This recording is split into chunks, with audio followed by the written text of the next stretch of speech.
Good morning. Can't feel at home in this world. So let's pack our bags. Everybody ready? The good news is that this is not our home. This is just, somebody called it camping. We're just camping out here for a while until we get to go home. You ever been on a long camp trip back in the wilderness? And then here's what we did. We took a group of kids. We went back into the wilderness in Yosemite. We were back there for about a week, eating mug of lunch and dirt.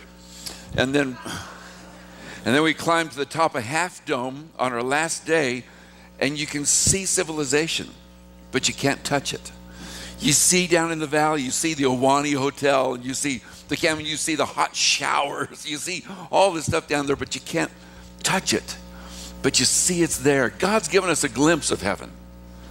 We haven't touched it yet, but we see it coming. And we know we're not supposed to live in the wilderness all of our lives. He's got a place for us. And we thank God for that we have a greater hope than what we see here in this world. This world is good. There are beautiful places back in the wilderness. I wouldn't change that for anything. But I like living here. I don't know, this morning it was chilly in the house. It's hard to get out of those warm covers. Isn't that nice? Isn't that a good feeling? So I just want to wrap those. Oh boy. You know, next Sunday, it's going to be a beautiful day. It's Christmas Eve next Sunday. Our service is going to be a little bit different. We want you to join us for that and be a part of it. We're going to really be remembering the incarnation of Christ. That's not a dairy product, incarnation. It is God becoming flesh. The fact that God decided to humble himself, the God of all creation humbled himself for us to become one of us. The magnitude of that gift is so grand that God says we have to have special power to understand it.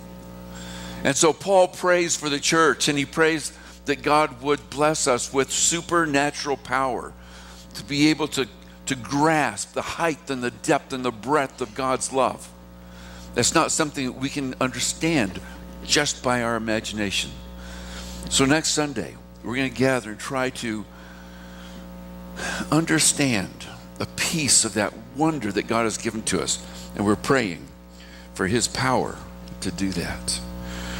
Today, I want to share with you just a last picture. We've been doing a character study on the life of David. And to share with you the last picture of what we're going to look at in David's life. Towards the end of his reign, in chapter 23 of 2 Samuel, it says David's last words. They weren't his actual last words, but they were maybe the last prophetic words that he spoke to his people. But as we've looked at the life of David, we've seen this fellow who is incredibly, he's just an incredible individual. The things he's done. And we don't need that slide yet, Lonnie. We're coming up to it.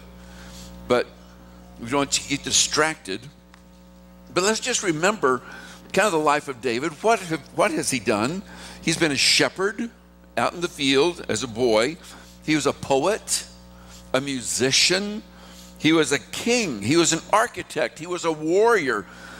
David fully used all the gifts that God gave him. From being a king, from being a warrior, from being the guy who swung the sword, to being a man who could sit down and write these poems, these prayers, and lead his people in worship and play the harp. All the gifts that God gave him, he used every one of them. That's a message to me. I need to be using the gifts that God gives me. And sometimes I want to brush them off and say, no, I'm not really good at that. Nobody is good at the gifts God gives them until they practice them, until they use them. They put them into practice. David lived an exciting life. It wasn't boring following David around. He was a guy who not only when he was a shepherd, he killed the bear and the lion, he's the guy who killed the giant, remember? When nobody else was brave enough to go out in the field, he walked out there with his little slingshot, killed the giant. He became a national sensation. Everywhere he went, the women were going, oh, Saul's Saul's good. But David, he reminds me of the Beatles back in the 60s. If you guys remember that. The Beatles came to America, and the girls just screamed. They fainted. They fell over at their concerts. You couldn't hear a word they sang because everybody was screaming, ah! That was David. David walks into town, and they all screamed. He was a national sensation. Would you like to be so famous? Everywhere you went, the girls just went, ah! I don't know. That was David, though. But because of his fame, he was hated by Saul the king. And so he became a fugitive, running for his life out in the wilderness as Saul pursued him to kill him. Saul's hatred burned so much that it drove him insane. And he couldn't let go of this idea that he had to kill David. So David ran, but David eventually became king. He was anointed king. He was pronounced king. It didn't come easy for him, though. Part of the people didn't believe. Not everybody heard the announcement of the anointing of Samuel over David. And not everybody accepted that anointing. And there were different political parties. There were people who were faithful and loyal to Saul and his household. After all, Saul was the first king, chosen by God. And when David came in, there was a whole half of the kingdom separated from him before they came back. A lot of intrigue and political. You think our political structures today are complicated? Back in those days, it was no different. All the different parties and the different thoughts and different feelings, they were all just as alive then as they are today. And David had to deal with those. But he did. He became king. And yet, we see that he was flawed in many ways. He became a king, but he also became an adulterer. And he became a murderer. And he was a repentant confessor. This was the heart that David had. He was not a perfect man. And he fell many times, but he always sought. He always came back. He always got up and said, I want to be God's person. I want to live by his power and not my own. And so God honored that, and God blessed him. His heart for God was obvious. He continually sought the Lord's guidance. I'm just doing a recap here. We covered a lot of ground. But remembering this man who was a flawed man, who was just like us, and yet he humbled himself before God, and God raised him up. And since he sought the Lord's guidance, the Lord guided him. And he was obedient to the Lord's guiding, and he accomplished so much that he was called the greatest king that Israel has ever known. But he had a heart for God in that he anguished over his sin. When he recognized and he saw the sin in his life, he was brokenhearted about it. He didn't brush it off. He owned it, and he was brokenhearted before God. We need to be brokenhearted for our sin, don't we? I pray oftentimes that my heart would break over the things that God's heart breaks over. Not only to see through his eyes, but also in my own life. To understand it, to be repentant and anguish over my own sin. We see that David never lost an opportunity to lead the people to God. When things turned around, things were going bad, he would tell the people, look to the Lord. When he was disappointed that he couldn't do the things he wanted to do, he didn't get on a pity party and say, oh, woe is me. He said, stop and look to God and look what he's doing. What a lesson to us today. Because things don't go our way, do they? What do we do with that? David pointed the people's eyes back to God.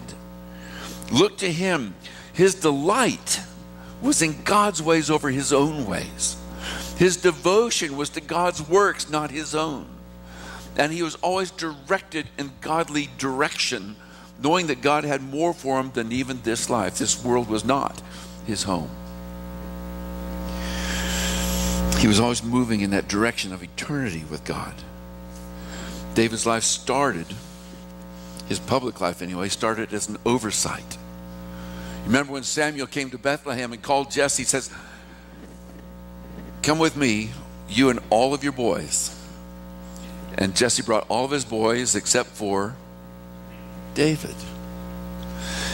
And Samuel went through all the boys and looked at each one, and God said, not the one, not the one, not the one, until he got down to all the boys, none of them. And you see Samuel scratching his head going, but God, you said one of these. He turns to Jesse, are these all your sons? He says, well, yeah, these are all my sons, except for David. How would you like your father to say, yeah, these are all my boys, except for that kid over there, you know? Man, oh man. He was an oversight, even in his father's eyes. Not considered worthy even to stand in Samuel's presence. But God said he's the one. See, God looks at the unlikely. He looks at the one that other people ignore. He looks at you and he looks at me. And he looks with different eyes than the rest of the world does. And he sees what only he can see. He sees what he can do through you. Not just what you can do on your own. And so David started his life as an oversight. And yet he was turned into the greatest king that Israel ever knew. As great as David's life was, we looked at some of the heartache that came into David's life because of his own sin. They say that second-term presidents have a hard time because during their second term, nobody exists. Nobody's around them anymore who used to call them by their first name. All their closest friends have moved on. In his second term, they become Mr. President to everybody. And they sometimes lose contact. They lose grasp of the intricacies or the intimacy with the people. David, we see, was sitting in the palace when all of his soldiers went out to war. Later in his days, in his years as king, and maybe he lost connection for a little while. And he sinned. And it brought in such hardship for the rest of his life that we didn't cover all the things that happened in David's life. We saw that Nathan pronounced that there would be that the sword would never leave his family. And it didn't. David's life was a mess. And I want to share with you, a friend of mine, I don't know if some of you remember, several years ago, there was one of these radio psychologists that people would call into with all their problems. It was Dr. Laura Schlesinger. You remember Dr. Laura? Well, my friend wrote a fictitious call. What if David called in to Dr. Laura? What would their conversation be like? What would he say? What would she respond? How would she try to fix his problems? And so, bear with me. This is a fictitious call from King David to Dr. Laura. So Laura would say, I'm Dr. Laura Schlesinger. David, welcome to the program. Hi, Dr. Laura. Thanks for taking my call. My pleasure. I've got a problem with my son. He's trying to kill me. Do you mean he's actually trying to take your life? Oh, yes. In fact, I've had to pack my family up and hit the road trying to get away from him. Why are you calling me? You should be calling the police. Well, I'm calling you because I think it's my fault, and I want to know what I should do about it.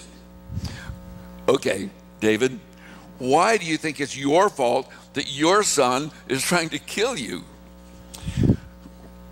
Well, I completely ignored him for several years, and I don't think he's forgiven me. Lots of people are completely ignored by their parents, David, and they don't go about killing them. But let's go with this.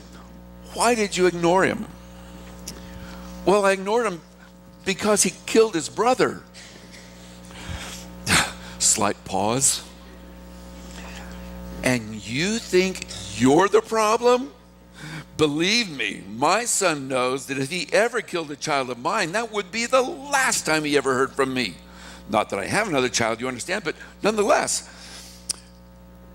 So tell me, why are you feeling guilty about ignoring a son who killed his brother? Well, that was probably my fault too. Excuse me? How could your son murdering his brother possibly be your fault? Explain that to me. Well, a few years ago, the other son, the one who was murdered, he raped his sister. And I didn't do anything about it. Longer pause. You mean to tell me that your son raped your daughter and you did nothing about it? Shame on you. Why didn't you report this to the authorities? Well, that's where it gets even worse. You see, I am the authority. What do you mean, the authority?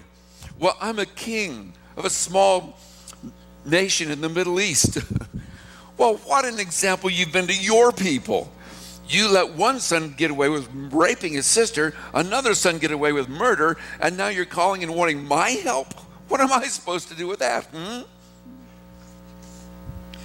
Well, interrupting, David, what's your question for me? Well, I don't know if I should fight my son or not. I think God might be doing all this to me because, well, I committed adultery with a beautiful woman and then murdered her husband. Still longer pause. I don't know what to say to you. Are you religious? Well, very, yes. Some even call me a man after God's own heart. Mumbling to herself, I'm not going to go there. And then to the caller, why don't you go talk with your pastor? And said, well, I'm Jewish. Okay. Why don't you go talk to your rabbi? Go talk to your rabbi about dealing with your guilt in a more constructive manner and ask him what he thinks you should do. I don't think I'm going to be able to help you on this show. This is not a therapy show. And while you have certainly raised a number of moral issues, you also are in serious need of therapy. And so is your son, the living one, I mean. So you don't think I should fight my son? Did I say that? No, I said go talk with your rabbi about dealing constructively with your guilt and go talk to a therapist. Oh, okay. Thank you, Dr. Laura. I appreciate your time. I think, long pause, I need a break. Click. What if this man, David, his life was a mess and it stemmed from his sin, his rebelliousness, and all of his family and people in his nation, it was turned upside down. One spark set on fire all these things in his family. His son did try to kill him. His son did rape his daughter. His another son, there was murder in the family. His son tried to take the kingdom away. David had to run away. All kinds of things happened in his life. It was not easy. It was not clean. It was not a pretty postcard sort of a life that you would send. And yet, it is this life. It is this man. It's this man's heart that God honored. And he spoke through this man. And he spoke a message to us that is precious and powerful, that we can take hold of today and rejoice in today. Because as messed up as this man's life was, he was a man after God's own heart. He did seek the Lord. He confessed his sin. He accepted the consequences. He didn't crawl into a hole in a pity party. He continually sought the Lord even after the sin. And so towards the end of David's life, God speaks through him, and he speaks a message to us, to the people then. And we see in 1 Samuel 23, he writes this. These are the last words of David. The inspired utterance of David, son of Jesse, the utterance of the man exalted by the Most High, the man anointed by the God of Jacob, the hero of Israel's songs. What a pronouncement. He is the hero of Israel's songs. They write songs about him, and he is the focal point. He is the hero. He is the king, and not only the king, the blessed and beloved king. Even though his life was riddled with problems, he didn't always act kingly. Saul was real careful to act kingly, to look like a king, to be presidential before the people. David was not. David was the one who stripped down to his underwear and danced in the streets with all of his might, praising God because God was the center. He was the one who made an effort to bring the ark back into the land where it belonged. When he failed, he didn't stop. He learned what God wanted and did it again the way God wanted. He didn't give up. He continued. And so he says here, this is what David says. Not only what David says, but the inspired words. He says, the Spirit of the Lord spoke through me. Verse 2. His word was on my tongue. The God of Israel spoke. The Rock of Israel said to me, he says, I'm going to tell you God's words, not my own. So this last teaching, what does he say? Wisdom from David's life? No. This is what God spoke to me. Understand, this didn't come from my mind. It didn't come from my imagination. It didn't come from my years of study and so forth. This came directly from the Spirit of God. And here's what he says. When one rules over people in righteousness, when he rules in the fear of God, then he is like the light of morning at sunrise on a cloudless morning, like the brightness after rain that brings grass on the earth. He said, here's the secret. When you have a king that rules in righteousness, who rules in complete fear of the Lord, submitting to the Lord instead of his own ways, it is like life. It is like a long, dark night that finally the sun breaks over the horizon on a clear day and fills everything so it's plain to see. And it brings life, and it sheds the light on the valley that brings the grass from the earth, and it grows, and it's fresh, and it's new, and it's life-giving. Was that David? Did David always rule in righteousness? No. Was David always living in the fear of God? Obviously not. Because he sinned, he fell. He gave into his own ways. He gave into his own heart. Even this man after God's own heart, even this man who was just as perfect as a person could be, he fell. He's not talking about himself. He's talking about the king who's going to rule in complete righteousness and complete fear, complete submission to the Lord. He's talking about an ideal leader which didn't even exist in David's day. One that fears God rather than man. One who derives his authority only from God and not from his position. A king who rules in righteousness. A king who completely submits to God's rule. A king who's described as light of the world. Does that sound familiar? Does that sound like another king we might know about? This description is a messianic prophecy, speaking of the king who will come, who will be the light of the world. David's not saying this is me.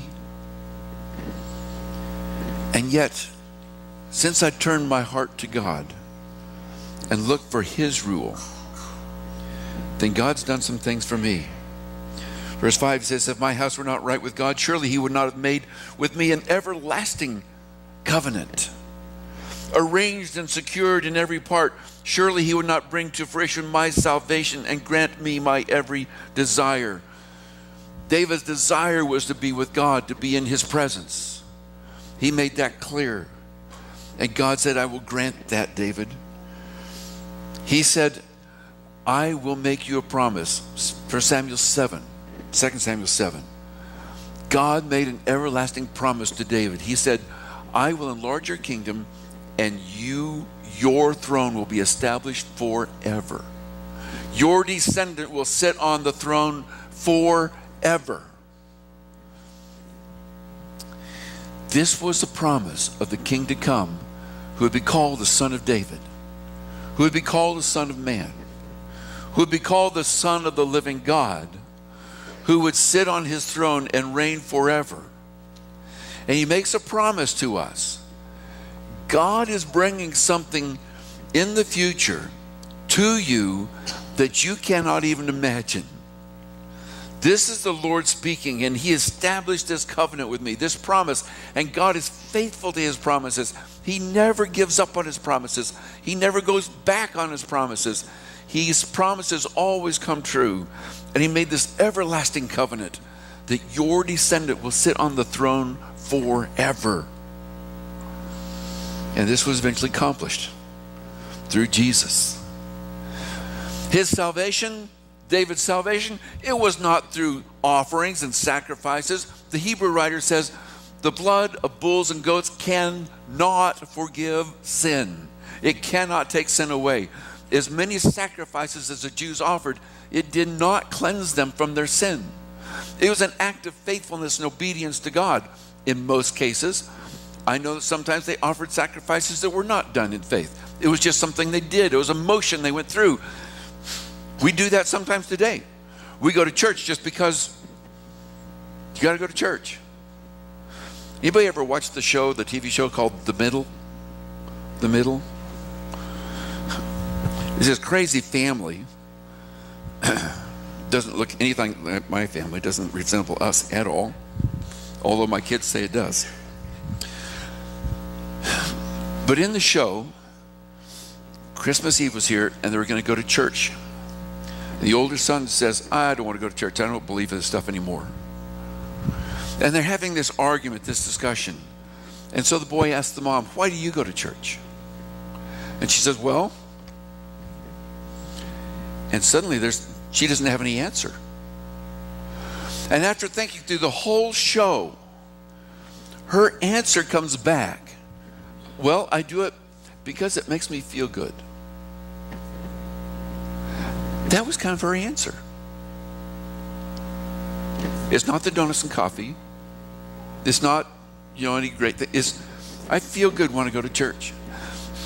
And I just wanted to say, oh my goodness. I hope that's not who we are as a people. That's not what we think of when we think of church. We think of coming into the presence of God. Well, I hope it's not just because, that makes me feel good. David, when he came into the presence of the Lord, sacrificed himself. Jesus, when he lived in obedience to his Father, sacrificed himself, because God is God of all the universe. David goes on in his last words, verse 6, he says this. It says, evil men are to be cast aside like thorns, which are not gathered by the hand. You don't pick thorns with your hands. He says, whoever touches thorns uses a tool of iron or the shaft of a spear, and they are burned up where they lie. When we do a character study on somebody, we look at somebody in the Bible, what we want to do is determine from them and from their life what we can know about God. Jesus refers back to this very thing. He says, here's what God's going to do. He's going to prune the branches that don't bear fruit and do what with them? Throw them into the fire. He tells a story. There was a man who planted a field, but tares grew up in the middle. There were tares, thorns, and healthy plants. What's going to happen to those thorns? They'll be gathered up at the harvest and thrown into the fire. David is warning his people, and he's warning us, just as Jesus did. This isn't a game. This isn't something we just do because it makes us feel good. There's a bigger purpose here. God's name is on the line. The things we do make a difference in how the world perceives God. The things we do make a difference in how we perceive God. God is, and if we don't understand his glory and his greatness, we will serve ourselves instead of him. And so Jesus tells these stories, but then Paul draws our mind to the great gift that God has given us. Romans chapter 3, probably my favorite verses in all the Bible. He has just spent the first part of chapter 3 talking about what we're like on our own. We're all sinners.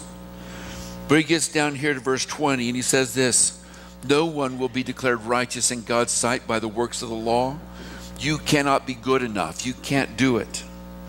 He says, rather through the law we've become conscious of our sin. He says, but now, apart from the law, the righteousness of God has been made known, to which the law and the prophets testify. This righteousness is given through faith in Jesus Christ to all who believe. God did something, and David was telling the people, look to the future. God is doing something. I don't know what it is. I don't know how he's going to do it. But God is doing something to bring in this perfect king into this world, who will be the light of the world, who will take the thorns and throw them into the fire, and take his precious harvest and make them his own. And Paul says, here it is.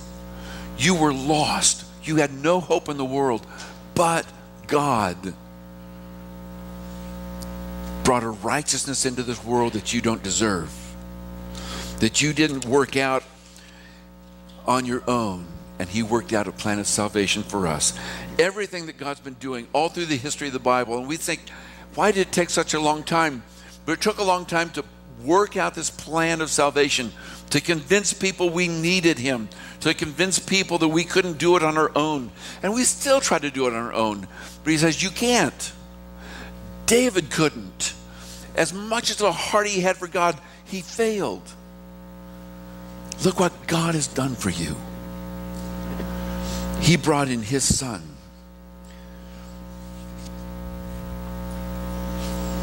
God showed us through creation, through his promises, through his patience, his mercy, his forgiveness, even his justice, that he is a God who wants and desires his people desperately. And so he has done the same things for us as he did for David. David was speaking God's words. He was a prophet. We saw that David spoke on behalf of the people to God, so he acted as a priest. For 40 years, David was king of Israel. Does that sound familiar? Prophet, priest, king. Earlier in the year, we studied a portrait of Jesus, and that was his titles. He was prophet, he was priest, he was king. All along, God has been planting pictures of what he's doing, of what to expect, what to look for. And we see in Jesus the prophet, the priest, the king, the perfect ruler, the prophet, the priest, the king. And we see that God has done something incredible for us. It was John. He wrote in his first letter to the people this. He said, God has loved you, but he's done more than love you. Lonnie, let's see that passage from 1 John. What has he done? How's he loved you? He has, what is that word? Lavished. You know what it means to lavish? It means when you pour out gift after gift after gift, after you heap up piles of gifts, you lavish somebody with something. He has lavished his love on us, that we should be what? Called son, children of God. And that is what we are. That we are children of God. He has lavished his love on us and given us a name that we don't deserve. He says, dear friends, now we are children of God, and what we will be has not yet been made known. I don't know what it's going to look like. I know he's going to give us new bodies. We just buried Julie's mother on Monday. And we celebrate because she's got a new brain. She's got a new body. I don't know what it's going to look like. Are we going to recognize each other when we get there? I think so, but are we going to recognize each other because we look the same? I hope not. I'm ready for something new, something better. Yeah? I don't think Julie's mom is going to look the same as the last time we saw her. She's going to be better. God, well, I don't know what it's going to look like, but here's what I know. I'll be there in his presence. And we know that when Christ appears, we shall be like him, for we'll see him as he is. And he says this then, all who have this hope in Jesus, they purify themselves just as he is pure. David's heart, he knew he was a broken man, but he kept coming back to God. He kept repenting. He kept humbling himself. He said, I want to be God's man. I am failing in this, but I want desperately. And so he disciplined himself. He came back to God, and that's why he's called a man after God's own heart. He kept coming back. And John says the same thing. If you have this hope that God has set before us, you purify yourselves, even as he is pure. You cast off the things of the world. You say, this world is not my home. I'm just passing through here. I've got another direction that I'm moving towards, and I'm devoted to doing the things that God wants to do, because that is where my delight is.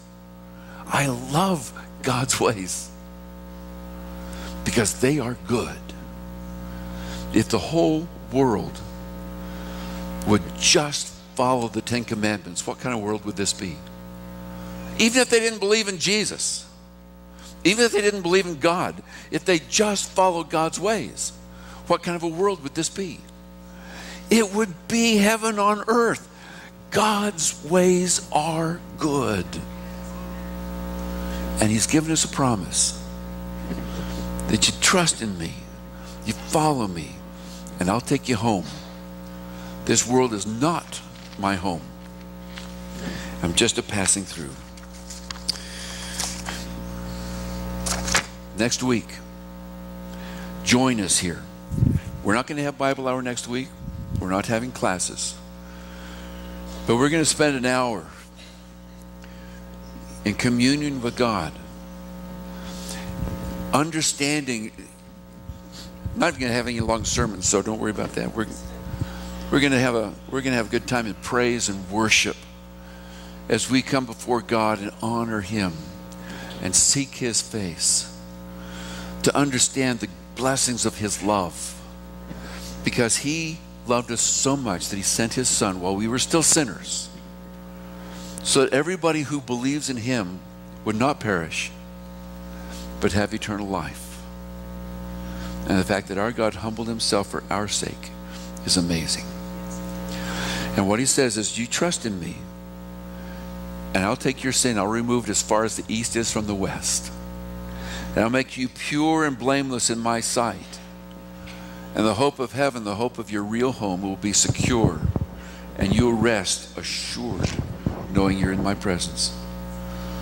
He says what you have to do is you have to submit. Humble yourself before God. Die to yourself.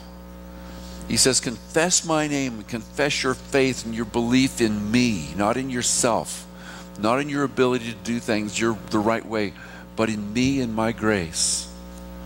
And then you die in baptism. You're buried into the grave just like Jesus was.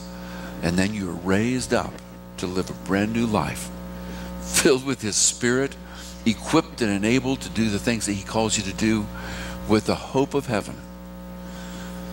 He asks you to come and trust him. If you're ready to put your life on, put Christ on as your life, then we're going to sing a song, and you can come down and have a seat right here, and we'll help you to do that.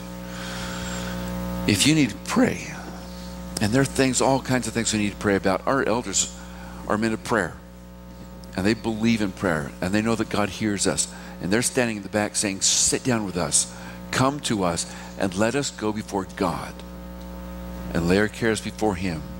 If you need to pray, our elders are waiting to pray for you in the back. So do that while we stand and sing this song. For the price we have striven, after our labors are o'er, rest in the souls will be given.